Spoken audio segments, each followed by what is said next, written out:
Ready 3 2 1 start. एक बार फिर बादल फटने से कई पहाड़ी इलाकों में तबाही मच गई। विराम। अभी कुछ दिनों पहले ही हिमाचल प्रदेश के मनाली क्षेत्र में बादल फटने से कई घर ज़मींदोज़ हो गए थे, कई गाड़ियां बह गई। विराम। अब वहां के लाहुल क्षेत्र में बादल फटा है और कई लोगों के मारे जाने, लापता होने और कई घर टूट जाने की खबरें मिली है। विराम।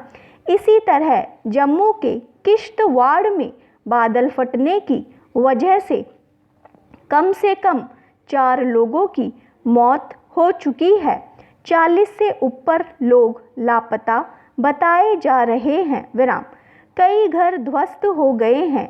ऐसी ही तबाही कुछ दिनों पहले उत्तराखंड में भी मची थी। विराम। बरसात के समय पहाड़ी इलाकों में बादल फटना अब आम घटना होती जा रही है। विराम। यह एक ऐसी आपदा है जिसके बारे में अभी तक पूर्वानुमान लगाने के उपाय नहीं है। विराम। बादल फटता है तो हजारों लाखों घन मीटर पानी आसमान से एक साथ गिर पड़ता है, जिसका वेग धरती के पेड़ पौधे मकान सहन नहीं कर पाते। विराम। फिर अचानक सैलाब आता है और लोगों वस्तुओं को अपने साथ तेजी से बहा ले जाता है। विराम।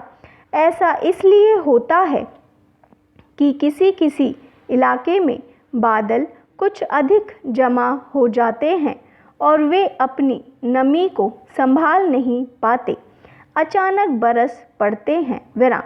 आमतौर पर ऐसा पहाड़ी इलाकों में अधिक होता है। विराम।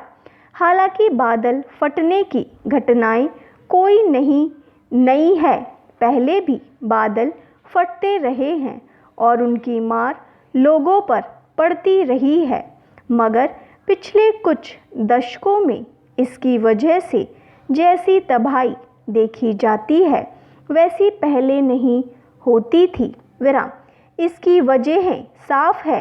एक तो यह कि पहाड़ों पर पर्यटन को बढ़ावा देने की वजह से जगह जगह पर बड़े पैमाने पर निर्माण कार्य हुए हैं। विराम। बहुत सारे होटल और दुकानें खुल गई है। विराम। जिन इलाकों में लोग पहले घर नहीं बनाया करते थे वहाँ भी घर बनने लगे हैं। विराम। जगह जगह कल कारखाने खुल गए हैं। नदियों का बहाव रोककर बिजली उत्पादन की गतिविधियां बढ़ी है। विराम। सड़कों को सुगम बनाने की योजनाएं भी बड़े पैमाने पर चली है। विराम। इन सब के चलते पहाड़ों पर खूब कटाव हुआ है। विराम। खुदाई के लिए बारूदी हमलों से कई जगह पहाड़ दरक गए हैं, जिसके चलते वहाँ सामान्य बरसात में भी भूस्खलन होता रहता है। विराम। फिर बादल फटने की घटना होती है तो पानी के साथ पहाड़ टूटकर नीचे के हिस्से में तबाही को कई गुना बढ़ा देते हैं। विराम।